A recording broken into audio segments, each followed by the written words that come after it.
Now to a story that you'll only see here on Fox 5. Manhattan District Attorney Alvin Bragg sitting down for an exclusive interview about what his office is doing to crack down on ghost guns. Fox 5's Morgan McKay joins us now in studio. Morgan, what did the DA have to say? Antoine and Natasha, it's a trend that is on the rise, manufacturing ghost guns. And now law enforcement is looking to Albany and state lawmakers to pass new laws that will close this loophole.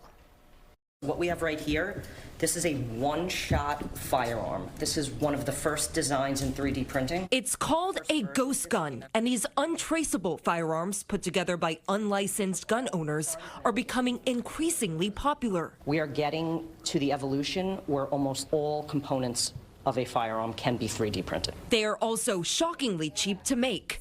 Ghost guns are made by 3D printers, which can now cost as low as $200. Then, for example, this tiny piece of plastic, which is called a machine gun conversion device, costs less than $3 to make, and it can turn a semi-automatic pistol into a machine pistol. Something so simple, huh? This autoseer takes that AR-15 from a semi-automatic rifle platform to a fully automatic machine gun. These are being manufactured in the millions and distributed and sold in our country. And although it's hard to tell the difference, one way to spot a ghost gun, if you look close, you could see those fine lines. Some criminals and individuals will even try to paint over these lines. But if you look very closely, there always is going to be some sort of lines. In 2023, the NYPD seized around 400 ghost guns in New York City. This compared to 2019, when just 48 of these guns were confiscated. Licensed gun owners are technically allowed to use a 3D printer to print a gun, but they must immediately register this weapon with ATF.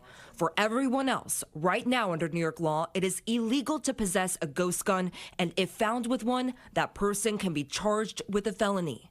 But charging retailers can be difficult. For example, ghost gun kits can be sold online and later assembled in a person's basement.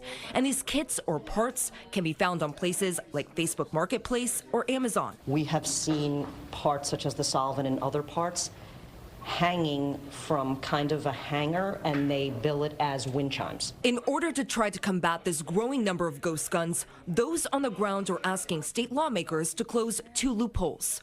Manhattan District Attorney Alvin Bragg says they are backing legislation that would make manufacturing a ghost gun illegal and allow him to charge this person with a felony. Their team is also backing another bill that would make it illegal to possess the sketches that are used to make a gun. And you can't print the guns without the sketches.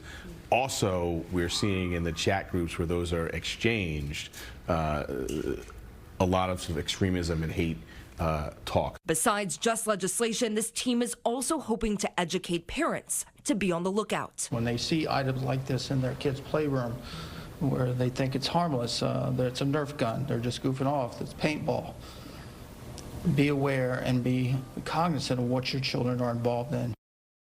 Yeah, so Morgan, right there, we saw how popular this has become among teens to, buy and then assemble them. How is social media playing a role? So teens nowadays are a lot more tech savvy than we were as kids. So you saw those purple, pink, blue guns. Teens like to show those off, talk about how they made them, and show them off on social media. So this team here really wants parents to be aware that their kids might be sharing this online, to check their rooms, to make sure that they're really on the lookout for these types of guns. Now, is it just the NYPD helping Bragg's office, or are there partner agencies involved? So it's a new team that was formed in 2019, and it's the NYPD, ATF, and the Manhattan District Attorney's Office, and they also partner with other District Attorney's Office in New York City.